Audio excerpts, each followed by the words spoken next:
ओम नमो भगवते वासुदेवाय। आज बात करेंगे श्राद्ध पक्ष में पितरों की संतुष्टि के लिए, पितरों की कृपा पाने के लिए, घर में सुख शांति के लिए क्या करना चाहिए और जिनकी जन्म कुंडलियों में पितृदोष होता है उनको क्या करना चाहिए। मैं आपको विस्तार से जानकारी देने जा रहा हूं। सरलता से समझने के लिए आप वीडियो को अंत तक जरूर देखना और मेरे चैनल को सब्सक्राइब करना, लाइक शेयर कमेंट करना।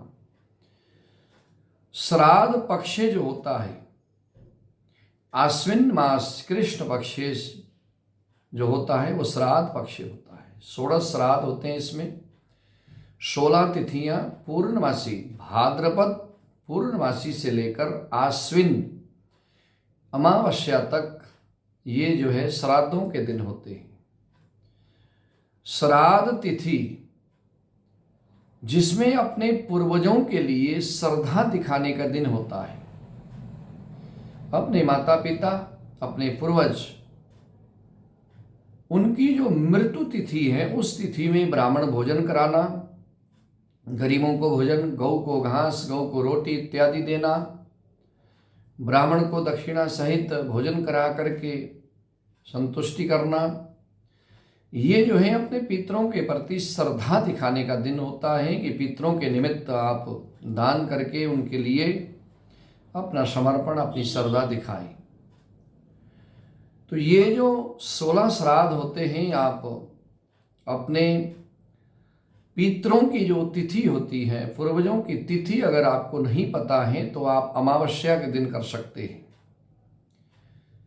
इसमें रोजाना अगर आप पितृपक्ष में रोजाना कच्चा दूध, जल और काले तिल मिला करके पीपल के वृक्ष में चढ़ाएंगे तो उससे पितरों को संतुष्टि मिलती है, पितृ कृपा करते हैं।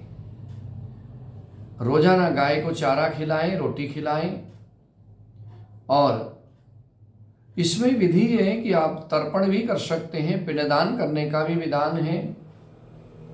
आप रोजाना नहीं कर सकते हैं तो अपने पूर्वजों की जो तिथि होती है उस दिन करना चाहिए। उस दिन भी नहीं कर पाए, यानी कि उस दिन आपको तिथि याद ना हो, तो आप अमावस्या के दिन कर सकते हैं।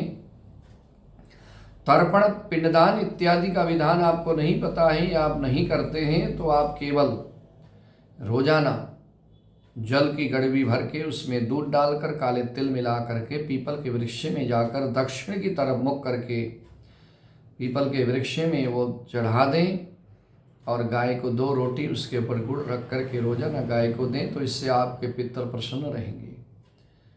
जन्म कुंडली में जिनकी पितृदोष है, इससे पितृदोष भी शांत हो जाएगा, पितर आपके प्रसन्न हो जाएंगे। पितरों की कृपा से वंश की वृद्धि होती है, घर में सुख शांति होती है। पितृपक्ष में कहते हैं कि कई कामों से बचना चाहिए। श्राद्ध पक्ष में गृह प्रवेश नहीं होता, विवाह शादी नहीं होते, यहाँ तक कि नए वस्त्र लेने से भी बचना चाहिए। सवारी साधन, मकान इत्यादि, जमीन जायदाद श्राद्ध पक्ष में नहीं लेना चाहिए। श्राद्ध पक्ष में घर में शांति बनाए रखना चाहिए, कलेश से बचना चाहिए। मांस मदिरे का सेवन भी नहीं करना चाहिए।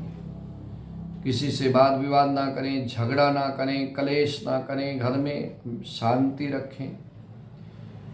और अपने घर में दक्षिण की तरफ, दक्षिण के कोने में या दरवाजे के बाहर रोजाना शाम के समय अपने पितरों के निमित्त तेल का दीपक जलाना भी बहुत शुभ होता है। घर के अंदर दक्षिण के कोने में भी आप तेल का दीपक जलाकर रख सकते हैं, अपने नहीं तो दरवाजे के बाहर भी रख सकते हैं। अंतिम दिन जब पितृ विसर्जन होता है अमावस्या के दिन, उस दिन भी ये विधि होती है। उस दिन गेट के बाहर रखा जाता है, वो विस्तार से मैं आपको आगे बताऊंगा। अभी तो पितृपक्ष में रोजाना क्या करना चाहिए, तो रोजाना जो है पीपल के वृक्ष में जल, दूध, तिल मिश्रित जल चढ़ाइए। गाय को रोजाना रोटी में गुड़ रख कर दीजिए और घर के दक्षिण की तरफ कोने में जो है तेल का दीपक रोजाना सायंकाल के समय पितरों के लिए जलाइए। उससे जो है आपके पितर प्रसन्न होंगे, आपके ऊपर कृपा करेंगे। जब पितर प्रसन्न होते हैं तो घर में सुख शांति होती है, वंश की वृद्धि होती है, कारोबार में उन्नति होती है। पर एक बात मैं आपसे ये विनती करना चाहूँगा कि जिनके माता पिता जीवित हैं, जीवित मातृदेवो भव पितृदेवो भव, जीवित माता पिता की जितनी हो सके आप सेवा करें। जीवित रहते उनको भोजन पानी दे करके उनकी सेवा करें। मृत्यु के पश्चात वो देखने तो नहीं आते, वो तो हमारी श्रद्धा है, हम उनके प्रति श्रद्धा दिखाते हैं। परंतु जिसने अपने जीवन में माता पिता की सेवा की हो, मृत्यु के उपरांत अगर कभी श्राद्ध करना भूल भी जाए तो दोष नहीं लगता। जीते जी अगर आपने रोटी पानी के लिए उनको दुखी किया हो, उनको तरसाया हो, उनकी सारी संपत्ति आपने हड़प ली और उनको एक रोटी पानी के लिए भी तरसा दिया, ले जा करके वृद्धाश्रम में रख दिए, तो एक बात का ध्यान देना, कभी आप सुख नहीं भोग पाएंगे। और कभी चाहे श्राद्ध में जितने मर्जी पकवान बना करके खिला देना, आपको जो है पितरों की कृपा नहीं मिलेगी। इसलिए जीते जी जितना हो सके उनकी सेवा करो। जीते जी माता पिता की सेवा, माता पिता को भोजन और उनका आशीर्वाद जीते जी लो, तो उससे जो है आपका जीवन खुशहाल रहेगा, सुखमय रहेगा। माता पिता के आशीर्वाद से जीवन भर सुख भोगोगे। परंतु उनके आंखों में अगर आंसू आए तो मृत्यु के पश्चात बहुत से पकवान बना करके, 5-5 तरीके के सब्जियां बना करके हम भोग में लोगों को खिला देते हैं।